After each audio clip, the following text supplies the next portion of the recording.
Corporate গভর্নেন্সের প্রথম চ্যাপ্টারে আমরা composition of board of directors অর্থাৎ বোর্ড অফ ডাইরেক্টরস কিভাবে গঠন হয় এতটা অবধি পড়েছিলাম। তবে তার একটা পার্ট পড়া বাকি ছিল, যে বোর্ড অফ ডাইরেক্টরস গঠনের কিছু জরুরি তথ্য রয়েছে। ঠিক আছে, সেই কিছু জরুরি তথ্য আজ আমরা জানবো। আমরা আজকে ওই ফার্স্ট চ্যাপ্টারের লাস্ট পার্টটা পড়বো। ঠিক আছে, তাহলে আমাদের ফার্স্ট চ্যাপ্টার কমপ্লিট হয়ে যাবে। তো আমরা জানি যে composition of board of director গঠন করতে গেলে এক্সিকিউটিভ আর নন এক্সিকিউটিভ দুটোই থাকতে হবে, দুটো মেম্বারসই থাকতে হবে, রাইট।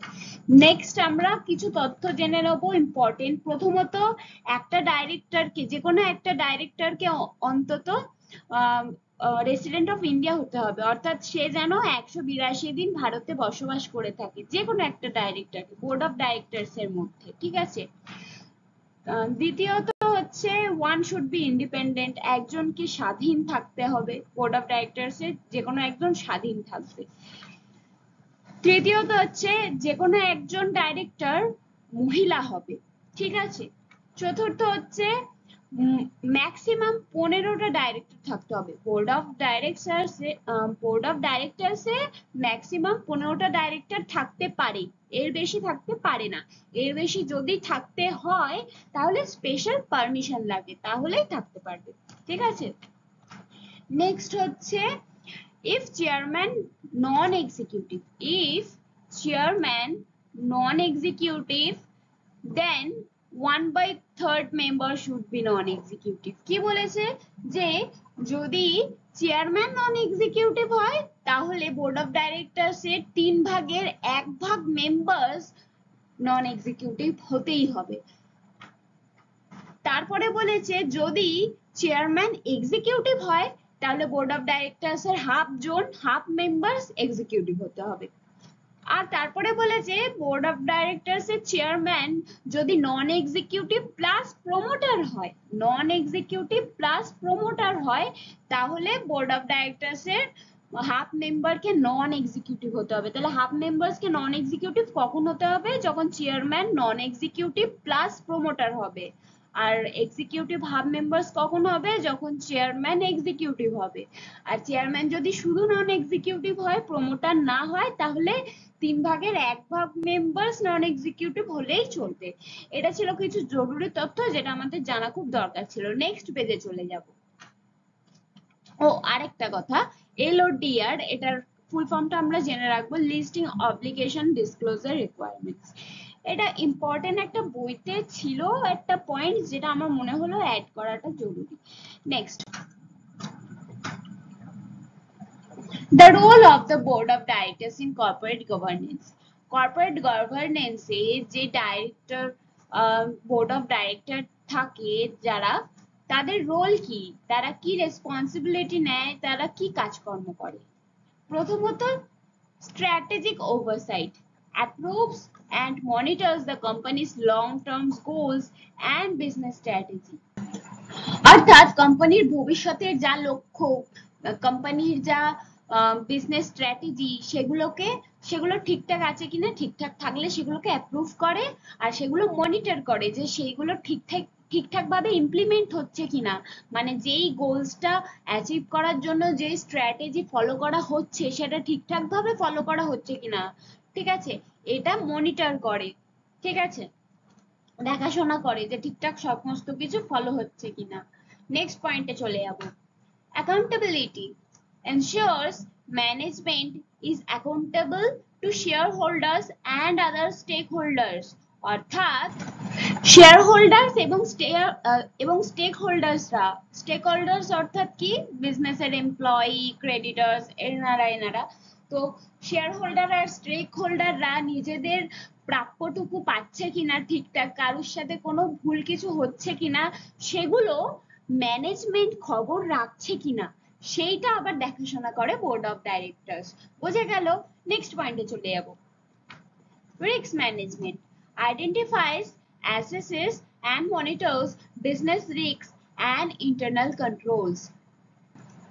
অর্থাৎ বিজনেসের যা ঝুঁকি আছে, বিজনেস যা রিস্ক নিয়েছে সেগুলো ঠিকঠাক ভাবে মানে রিস্কটা যাতে পরে বাড়তি কিছু না হয়ে যায়, ঠিক আছে, ঝুঁকিটা যাতে তাড়াতাড়ি কভার করে নেওয়া যায়, ইন্টারনাল কন্ট্রোলস যাতে স্ট্রং থাকে, ঠিক আছে, আর সেই সব কিছুতে সহযোগিতা করে, ঠিক আছে, সহযোগিতা করে। সুতরাং বিজনেসের রিস্ক আর ইন্টারনাল কন্ট্রোলস এগুলোর দিকে খেয়াল রাখে হচ্ছে বোর্ড অফ ডাইরেক্টরস, অর্থাৎ রিস্ক ম্যানেজমেন্ট পদে যারা আছে, মানে এই রোলসে যারা আছে তারা ঠিকঠাক কাজ করছে কিনা সেটাও কিন্তু বোর্ড অফ ডাইরেক্টরস দেখে। নেক্সট পয়েন্টে চলে যাব।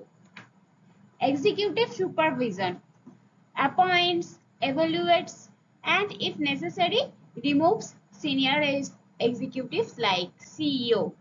তো বোর্ড অফ ডাইরেক্টর কি করে? বোর্ড অফ ডাইরেক্টর অ্যাপয়েন্টস করে, কাউকে নিযুক্তও করে, আবার যদি দরকার পড়ে তাহলে সিনিয়র এক্সিকিউটিভকেও কিন্তু কি করে? রিমুভ করে দিতে পারে, ঠিক আছে, মানে সিইও কেও রিমুভ করে দিতে পারে যদি প্রয়োজন মনে করে। তাহলে বোর্ড অফ ডাইরেক্টরস এর কিন্তু ক্ষমতাটা অনেকটাই, ঠিক আছে, আর অ্যাপয়েন্টও করতে পারে সেরকম। নেক্সট পয়েন্ট হচ্ছে compliance and ethics, ensures adherence to laws, regulations and promotes ethical conducts। অর্থাৎ কি বলেছে? বিজনেসের যে রুলস রেগুলেশন আছে, যে লস আছে, আইন কানুন আছে, সেগুলো ঠিকঠাক ভাবে ফলো হচ্ছে কিনা, মানে সেগুলো যেই রুলস গুলো, যে রেগুলেশন গুলো ফলো করা হচ্ছে সেগুলো সঠিক কিনা, সেগুলো আইন সম্মত কিনা, সমস্ত কিছু দেখাশোনাও করে হচ্ছে এই বোর্ড অফ ডাইরেক্টরস, ঠিক আছে। চলো নেক্সট পেজে চলে যাওয়া যাক। Corporate governance system world wide, এখানে আমরা চারটে ভাগ দেখব, ঠিক আছে। Corporate governance system world wide, অর্থাৎ কর্পোরেট গভর্নেন্স যেভাবে ফলো হচ্ছে তার চারটে ভাগ আছে। প্রথমত হচ্ছে অ্যাংলো আমেরিকান মডেল, দ্বিতীয় হচ্ছে জার্মান মডেল, তৃতীয় হচ্ছে জাপানিজ মডেল, আর চতুর্থ হচ্ছে ইন্ডিয়ান মডেল। এবারে কে কোনটা ফলো করে সেটা দেখতে হবে। যাই হোক, এই মডেলগুলো কি, এই মডেলগুলোর বিষয়ে আমরা জানবো এখন, ঠিক আছে। চলো প্রথমে দেখে নেওয়া যাক Anglo American model. Anglo American model এই সম্পর্কে এবারে আমরা বিশদে জানবো। এটা আমরা একটা চার্টের সাহায্যে ভালো করে বুঝবো। এবার আমার কথা মন দিয়ে শোনো, ভালো করে এই চার্টটা দেখো। শেয়ার হোল্ডার্স আমরা জানি যে কোম্পানির মালিক, তাই না? শেয়ার হোল্ডার্স কোম্পানির মালিক। শেয়ার হোল্ডার্স কি করে?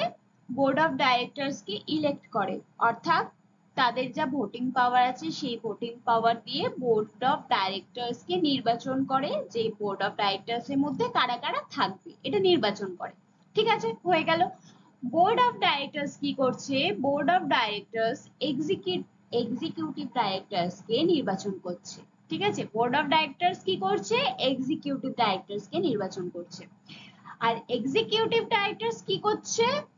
দৈনন্দিন কোম্পানির যা কাজকর্ম থাকে, ডে টু ডে অ্যাক্টিভিটি, সেইগুলো সম্পন্ন করে হচ্ছে এক্সিকিউটিভ ডাইরেক্টরস, ঠিক আছে। আর এক্সিকিউটিভ ডাইরেক্টরস ঠিকঠাক তার কাজকর্ম করছে কিনা, ঠিক আছে, সবাইকে দিয়ে ঠিকঠাক কাজকর্ম করাচ্ছে কিনা, নিজেরা ঠিকঠাক কাজকর্ম করছে কিনা, সেগুলো তদারকি করে হচ্ছে বোর্ড অফ ডাইরেক্টরস। বোঝা গেল? বোর্ড অফ ডাইরেক্টরস কে এদের জবাব দিতে হয় যে আমি ঠিকঠাক কাজ হচ্ছে না কেন বা হচ্ছে কেন, সমস্ত কিছু জবাব দিতে হয় বোর্ড অফ ডাইরেক্টরস কে। আর শেয়ার হোল্ডার্স এনাদের কাছে সেই পাওয়ারটা থাকে, যার ফলে তারা সেই পাওয়ার দিয়ে বোর্ড অফ ডাইরেক্টরস নির্বাচন করতে পারে যে বোর্ড অফ ডাইরেক্টরস এর মধ্যে কারা কারা থাকবে। এবার এদের কাজটা কি? স্টেক হোল্ডার্স, লিগ্যাল সিস্টেম আর ক্রেডিটার্স, এরা এরা কোম্পানির সাথে সরাসরি ভাবে যুক্ত থাকে, ঠিক আছে। চলো নেক্সট পেজে চলে যাই। আশা করছি এটা তোমরা বুঝে গেছো যে কার কি কাজকর্ম, কে কি কাজকর্ম করে। ইজিলি এই চার্টটা মনে রাখলে নিজের ভাষায় বানিয়ে লিখে নিতে পারবে। চলো নেক্সট পেজে অ্যাংলো আমেরিকান মডেল এরিয়া দেখো। অ্যাংলো আমেরিকান মডেলের আরো কিছু তথ্য জেনে নিই এখানে কি বলা হয়েছে। ওই যে আগের যে চার্টটা আমরা দেখলাম, as per that model employees, suppliers, creditors এরা হলো স্টেক হোল্ডার্স। আগের চার্টে আমরা দেখেছিলাম স্টেক হোল্ডার্স যারা কিনা সরাসরি কোম্পানির সাথে যুক্ত থাকে, তারা কারা? এই এমপ্লয়িজ, সাপ্লায়ার্স, ক্রেডিটার্স, এরাই হলো স্টেক হোল্ডার্স। ঠিক আছে, নেক্সট বলেছে the creditors have a lien on the asset of the corporation. এই কর্পোরেশনের অ্যাসেটের ওপর, ঠিক আছে, কোম্পানির অ্যাসেটের ওপর, সম্পত্তির ওপর কিন্তু পাওনাদারদের, ঠিক আছে, পাওনাদারদের কিন্তু অধিকার থাকে, ক্রেডিটার্সদের অধিকার থাকে কোম্পানির সম্পত্তির ওপর। ঠিক আছে, নেক্সট কি বলেছে? the board of directors design the policy of the corporation which is then implemented by the management। অর্থাৎ board of director পলিসি গুলো, নীতি রীতি কি হবে সেগুলো ডিজাইন করে, আর সেগুলো ইমপ্লিমেন্ট কে করে, সেগুলোর প্রয়োগ কে করে? ম্যানেজমেন্ট প্রয়োগ করে। ঠিক আছে, আর বোর্ড অফ ডাইরেক্টর মনিটর করে যে সমস্ত কিছু যা নীতি রীতি বানানো হয়েছে সেই অনুযায়ী অর্গানাইজেশন চলছে কিনা। ঠিক আছে, যেহেতু এটা মনিটর করতে সুবিধাজনক এই মডেলটায় কাজ করলে, সুতরাং এই মডেলটা ম্যানুফ্যাকচারিং অর প্রোডাকশন অর্গানাইজেশনের ক্ষেত্রে উপযুক্ত। ঠিক আছে, সেই সব অর্গানাইজেশনে এই মডেলটা প্রয়োগ করলে ভালো ফল লাভ হবে। বোঝা গেছে? চলো নেক্সট পেজে চলে যাই। এবার আমরা পড়বো জার্মান মডেল। দেখো, জার্মান মডেলটাও আমরা চার্টটা থেকে ভালোভাবে বুঝে নেব। এবার আমার কথা মন দিয়ে শোনো। জার্মান মডেলে দুটো ভাগ থাকে, সুপারভাইজারি বোর্ড, ম্যানেজমেন্ট বোর্ড। এই সুপারভাইজারি বোর্ডটা নির্বাচিত হয় দুই ভাবে, মানে দুজনের দ্বারা। এক হচ্ছে শেয়ার হোল্ডার্স আর দুই হচ্ছে লেবার ইউনিয়নস। এই সুপারভাইজারি বোর্ডের হাফ অ্যাপয়েন্ট করে হচ্ছে শেয়ার হোল্ডার্সরা। শেয়ার হোল্ডার্সদের অধিকার আছে হাফ ভোটিং পাওয়ার দিয়ে তারা হাফ মেম্বার্সদের অ্যাপয়েন্ট করতে পারবে, আর লেবার ইউনিয়নসরা হাফ মেম্বার্সদের অ্যাপয়েন্ট করে। ঠিক আছে, ভোটিং পাওয়ার দিয়ে। তাহলে দুজনেরই, তাহলে এটাই একমাত্র মডেল যেটা কিনা লেবার ইউনিয়নসদের একটা গুরুত্বপূর্ণ ভূমিকা দেখা যায়।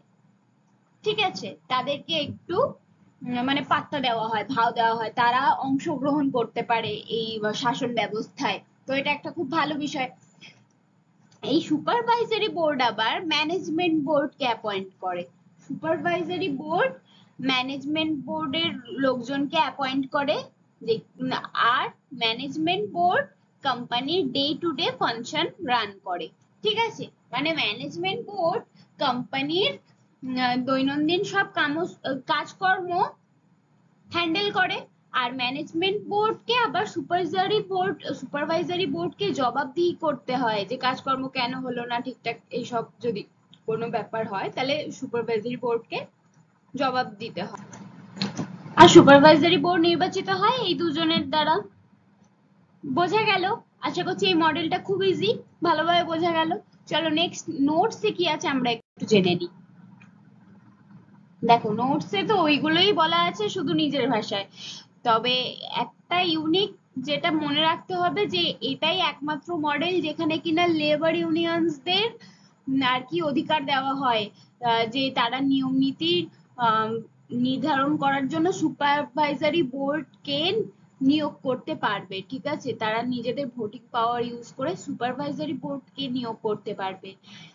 আর সুপারভাইজারি বোর্ড যা নিয়ম নীতি বানাবে সেগুলোর জন্য কিন্তু লেবার ইউনিয়নও দায়ী থাকবে, শুধু শেয়ার হোল্ডার্স না। শেয়ার হোল্ডাররা সুপারভাইজারি বোর্ডকে দিয়ে কাজকর্ম করায়, সুপারভাইজারি বোর্ডের দ্বারা সমস্ত কাজকর্ম করায়। কেমন কাজকর্ম? তদারকি করায় যে ম্যানেজমেন্ট বোর্ড ঠিকঠাক কাজকর্ম করছে কিনা। আর লেবার ইউনিয়নসরাও তাই, মানে সুপারভাইজারি বোর্ডকে গঠন করার জন্য তারা ভূমিকা পালন করতে পারে, তারা নিজেদের ভোটিং পাওয়ার ইউজ করতে পারে, তারা এখানে পাওয়ারফুল।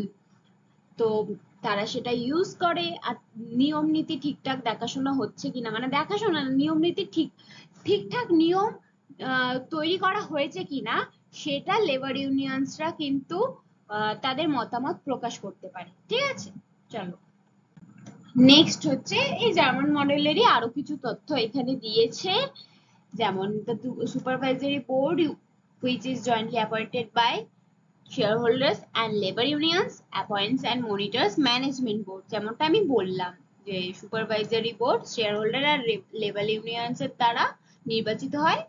দেন তারা ম্যানেজমেন্ট বোর্ডকে গঠন করে, আর ম্যানেজমেন্ট বোর্ড আবার ডে টু ডে অ্যাক্টিভিটি করে সুপারভাইজারি বোর্ডের হয়ে। ঠিক আছে, ওইটাই এখানে বলে দেওয়া আছে। তোমরা নোটসটা পড়ে নেবে, তাহলে লিখতে সুবিধা হবে। আর ওইটাই আমি বুঝিয়ে দিয়েছি চার্টের মাধ্যমে, চার্টটা দিলে খুবই ভালো। ঠিক আছে, এই তো চেষ্টা করবে এক্সামে চার্টটা দেওয়ার।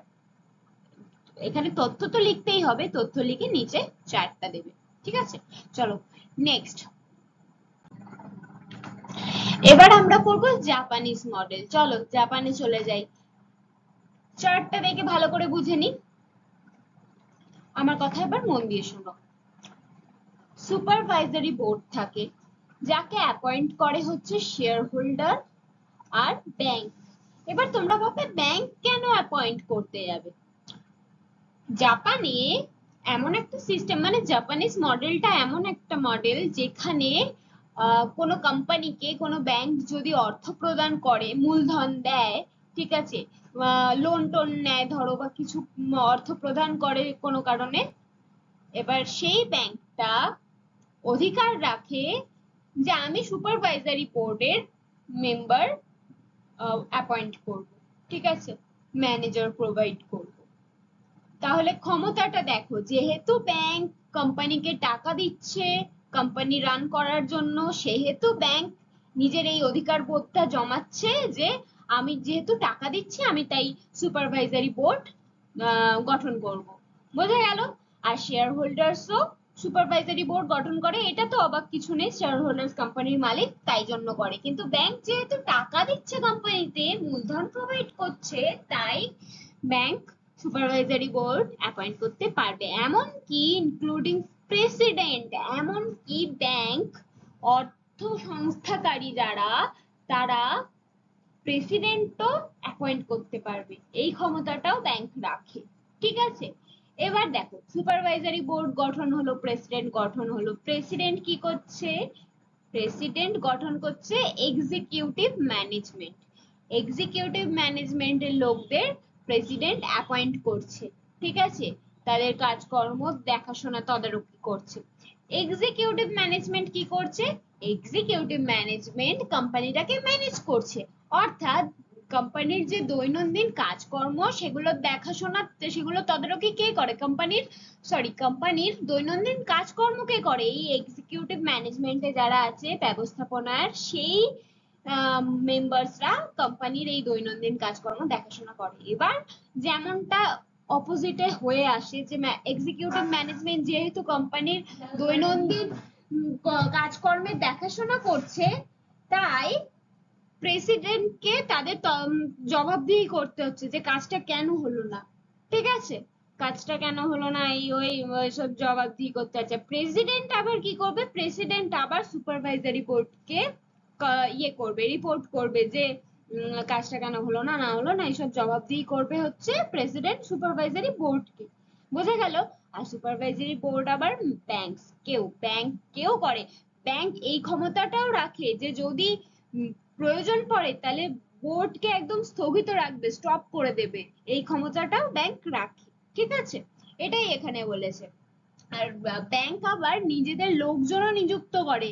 ব্যাংক চাইলে নিজেদের কিছু লোকজন নিযুক্ত করতে পারে যে সুপারভাইজারি বোর্ড ঠিকঠাক কাজকর্ম হচ্ছে কিনা এসব দেখাশোনার জন্য। বোঝা গেল? এটাই হচ্ছে জাপানিজ মডেল, এটাই এখানে ব্যাখ্যা করা আছে। তো তোমরা চাইলে নোটসটা পড়ে নিও, আমি ওটা ভালো করে ব্যাখ্যা করে দিলাম। চলো নেক্সট মডেলে চলে যাই। এবার আমরা দেখব ইন্ডিয়ান মডেল। তবে ইন্ডিয়ান মডেলে চার্ট দেখার আগে আমার কথাটা আগে ভালো করে শোনো। তো ইন্ডিয়ান মডেলটা কেমন হয়? এখানে অ্যাংলো আমেরিকান মডেল আর জার্মান মডেল, এই দুটো মিক্স আপ করে একটা মডেল, যেটা হচ্ছে ইন্ডিয়ান মডেল। ঠিক আছে, এখানে মিশ্র রূপ দেখতে পাওয়া যায়। আর ইন্ডিয়ায় কিরকম হয় যে যেসব কোম্পানিগুলো, ম্যাক্সিমাম কোম্পানি কি হয়, পরিবার ভিত্তিক হয়। ঠিক আছে, প্রথমত আমাদের এটা জেনে রাখা দরকার যে কর্পোরেশন ইন্ডিয়াতে 3 ভাগে বিভক্ত। ঠিক আছে, private company, public company and banks and other corporation. Okay, 3 ভাগে। তো যেসব কোম্পানি কিনা পরিবার ভিত্তিক, ঠিক আছে, তারা কি করে, তারা নিজেরা দেখাশোনা করে, নিজেরা তত্ত্বাবধান করে সমস্ত কিছু, আর নিজের ফ্যামিলি মেম্বারদের নিযুক্ত করে, মানে সমস্ত কিছুর অধিকারে তারাই থাকে, তারাই করে দেখাশোনা করে সমস্ত কিছু। আর নিজের ঘনিষ্ঠ যারা কিছু লোকজন হায়ার করে রাখে, যার জন্য কিনা আমাদের মানে শুনতে দুঃখজনক লাগলেও আমাদের ইন্ডিয়াতে কিন্তু নেপোটিজমটা বেশি, যার জন্য, ঠিক আছে। তো এটা ইন্ডিয়ান মডেলটা এরকম। তো এই ইন্ডিয়ান মডেলে কি হয়, ফ্যামিলি, নিজের ঘনিষ্ঠ যারা, নিজে, এরাই তত্ত্বাবধান মেনলি করে, ঠিক আছে। আর এরা কিভাবে মূলধন জোগাড় করে, ম্যাক্সিমাম নিজেদের সংরক্ষিত মূলধন কিংবা কোনো কোথাও থেকে ঋণ নেয়, লোন নেয়, সেইভাবেই তারা নিজেদের মূলধন জোগাড় করে। এরপর যেইভাবে সমস্ত কিছু চলে আসে, যে ম্যানেজমেন্ট থাকে, তারপরে আবার তারা দৈনন্দিন তত্ত্বাবধান করে, দৈনন্দিন কাজকর্ম করে, সমস্ত কিছু দেখাশোনা করে, মানে স্টেপ বাই স্টেপ। একটা উপর স্তরের লোকজন থাকে, তার নিচে এরকম ভাবে। এবারে চার্টটা দেখলে আমরা ভালো করে বুঝে যাব, ঠিক আছে। আশা করছি কনসেপ্টটা তোমাদের ক্লিয়ার হয়েছে যে ইন্ডিয়ান মডেলটা আসলে কিরকম। কারণ চার্টটা দেখলে একটু অদ্ভুত লাগতেও পারে, মানে একটু ডিফিকাল্ট লাগতেও পারে, কিন্তু এই কনসেপ্টটা যদি আমার কথাটা শুনে তোমার ক্লিয়ার হয়ে গিয়ে থাকে, তাহলে চার্টটা দেখেও ইজি লাগবে। চলো নেক্সট পেজে যাই। এবার আমরা দেখে নেবো ইন্ডিয়ান মডেলের চার্টটা। ওকে, রিল্যাক্স, এত হিজিবিজি দেখে ঘাবড়াবেন না, আমি বুঝিয়ে দিচ্ছি। চলুন আমার কথা মন দিয়ে শোনো। সব থেকে উপরে থাকে শেয়ার হোল্ডার্স, গভর্নমেন্ট, ব্যাংকস, এরা, ঠিক আছে। এরা কি করে না, board of directors K appoint করে, গাইড করে, নমিনেট করে। Board of director, CEO, chairman এদেরকে তৈরি করে, ঠিক আছে, নিযুক্ত করে। বোর্ড অফ ডাইরেক্টরস তারপরে কি করে, ম্যানেজারদের নিযুক্ত করে, different functional manager, purchase, finance, operation manager, marketing manager, human resource manager, এদের এই সমস্ত ম্যানেজারদের কি করে, অ্যাপয়েন্ট করে হচ্ছে বোর্ড অফ ডাইরেক্টর। ম্যানেজাররা কি করে, ম্যানেজাররা কোম্পানির ডে টু ডে অ্যাক্টিভিটি, দৈনন্দিন কাজকর্ম সম্পন্ন করে, ঠিক আছে, হয়ে গেল। এবারে সাইডে কি বলেছে, different board committees, audit, remuneration, nomination and investor, grievance committees, এরা কি করছে, এরা মনিটর করছে, দেখাশোনা করছে, নজর রাখছে কাদের উপর, এই ম্যানেজারদের উপর নজর রাখছে, ঠিক আছে, যে ঠিকঠাক আইনসম্মত ভাবে সমস্ত কিছু ফলো করছে কিনা, রুলস রেগুলেশন সমস্ত কাজ ঠিকঠাক হচ্ছে কিনা, সব নজর রাখছে।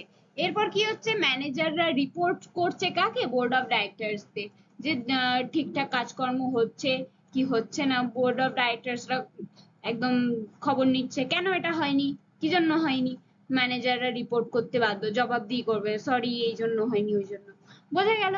এরপর বোর্ড অফ ডাইরেক্টরস কাদেরকে জবাবদিহি করে, বোর্ড অফ ডাইরেক্টরস জবাবদিহি করে হচ্ছে এই শেয়ার হোল্ডার্স, গভর্নমেন্ট, ব্যাংক, এদেরকে, ঠিক আছে।